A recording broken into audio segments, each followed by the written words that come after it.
ଓମ୍ ସାଇରାମ। ଆଜିର ସାଇ ସନ୍ଦେଶରେ ବାବା କହୁଛନ୍ତି, ମୋର ପ୍ରିୟ ସନ୍ତାନ, ତୁମେ ଜମାରୁ ବ୍ୟସ୍ତ ହୁଅନି।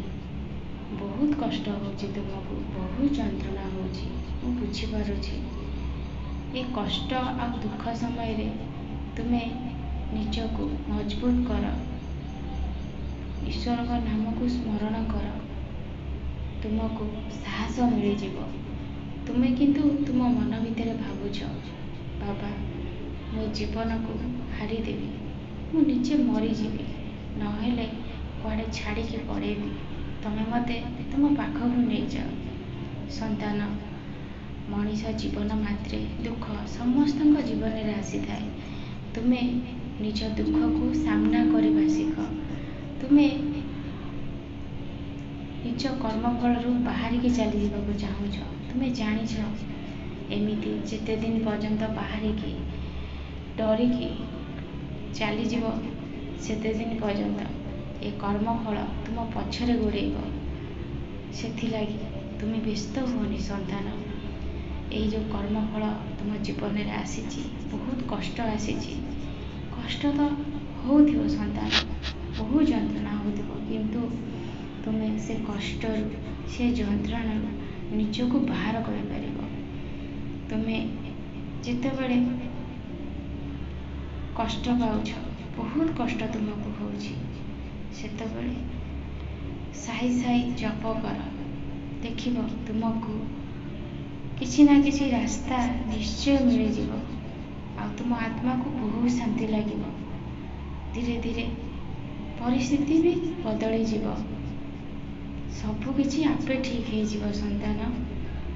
ତୁମେ ଭାବୁଛ ତୁମେ କଷ୍ଟରେ ଅଛ, ମୁଁ ତୁମ ପାଖରେ ନାହିଁ। ମୁଁ ତୁମ ପାଖରେ ସନ୍ତାନ ଅଛି, କିନ୍ତୁ କର୍ମଫଳ ଭଗବାନ ଭଳିଆ ଲୋକକୁ ବି ଛାଡ଼ିନି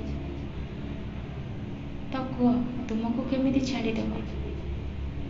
ତୁମେ ଚିନ୍ତା କରନି ସନ୍ତାନ, ସବୁକିଛି ଠିକ୍ ହେଇଯିବ। କଷ୍ଟ ଯନ୍ତ୍ରଣା ସବୁ ଚାଲିଯିବ। ତୁମେ ଭରସା ରଖ ନିଜ ଉପରେ। ଅନ୍ୟମାନଙ୍କୁ ଦେଖିକି ତୁମେ ନିଜେ ତାଙ୍କ ପରି ହେଇଯାଅନି। ସେମାନେ ପଳେଇ ଯାଉଛନ୍ତି, ନିଜ ଜୀବନ ନଷ୍ଟ କରିଦେଉଛନ୍ତି, ତୁମେ ବି ସେମିତି କରିବାକୁ ଚାହୁଁଛ ସନ୍ତାନ। ତୁମେ ଜାଣିଛ, ମଣିଷ ଜୀବନ ବହୁତ ମୂଲ୍ୟବାନ। ବହୁତ ପୁଣ୍ୟ ଫଳରେ ଏ ମଣିଷ ଜନ୍ମ ପ୍ରାପ୍ତ ହେଇଥାଏ, କିଛି ଭଲ କର୍ମ କରିବା ପାଇଁ। ତୁମେ ନିଜକୁ ନିଜେ ନଷ୍ଟ କରିବାକୁ ବସିଛ ସନ୍ତାନ। ତୁମେ ଜାଣିନାହିଁ, ତୁମେ ଆଗକୁ ବହୁତ କିଛି କରିବ। ବହୁତ ଲୋକଙ୍କୁ ତୁମେ ସାହାଯ୍ୟ କରିବ, ବହୁତ ଲୋକ ତୁମ ଦ୍ୱାରା ଉପକୃତ ହେବେ। ଆଉ ବହୁତ ବଡ଼ କାମ ତୁମ ଦ୍ୱାରା ଅଛି ସନ୍ତାନ। ତୁମେ ଗୋମାତା ସେବା କରିବ, ବହୁତ କିଛି କାମ ଅଛି।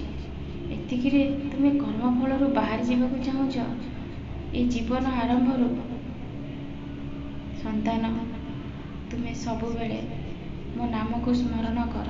ଦେଖିବ ଧୀରେ ଧୀରେ ଧୀରେ ଧୀରେ ତୁମ ମନ ମୁଁ ଏମିତି ପରିବର୍ତ୍ତନ କରିଦେବି, ଦୁଃଖ ଆସିଲେ ବି ତୁମେ ଆଉ ଭାଙ୍ଗି ପଡ଼ିବନି। ତୁମେ ସବୁବେଳେ ଖୁସିରେ ରହିବ ସନ୍ତାନ। ତୁମର ଯାହା ବି ମାନସିକ ଅଛି, ମୁଁ ତୁମକୁ କଥା ଦେଉଛି, ତୁମେ ସବୁବେଳେ ନାମକୁ ସ୍ମରଣ କର। ତୁମର ମାନସିକ ନିଶ୍ଚୟ ପୂର୍ଣ୍ଣ ହେବ, କୌଣସି ଅସୁବିଧା ହେବନି। କାହିଁକି ନା ମୁଁ ସବୁବେଳେ ସବୁ ପରିସ୍ଥିତିରେ ତୁମ ସାଙ୍ଗରେ ଅଛି।